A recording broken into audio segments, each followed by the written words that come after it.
Спорт – настоящий антидот наркомании. Это сегодня подтверждают боксеры. На республиканский турнир съехались юноши со всей Ингушетии, а также пригородного района. Участвуют более 100 спортсменов. Боксерские поединки проходят по любительским правилам. 3 раунда по 3 минуты.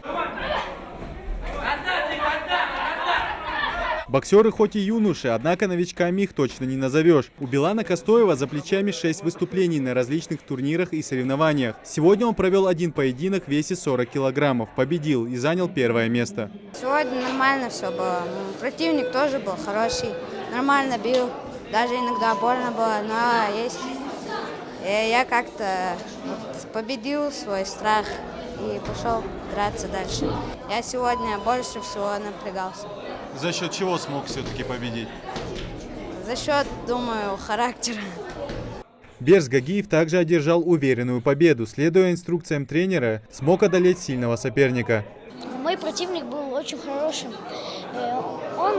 Я понял его тактику только во втором раунде, поэтому второй раунд я затащил.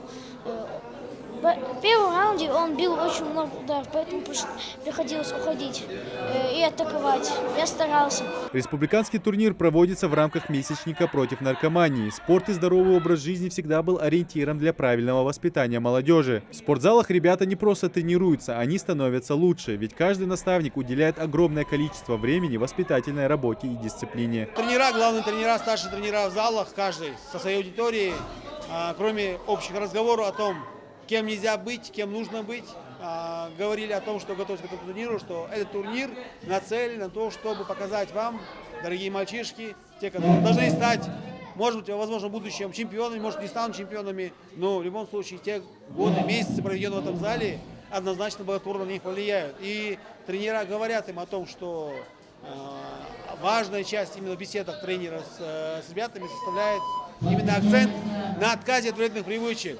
Республиканский турнир – хороший подготовительный этап для юношей нашей республики. По итогам соревнований сформируется сборная региона для участия в первенстве России.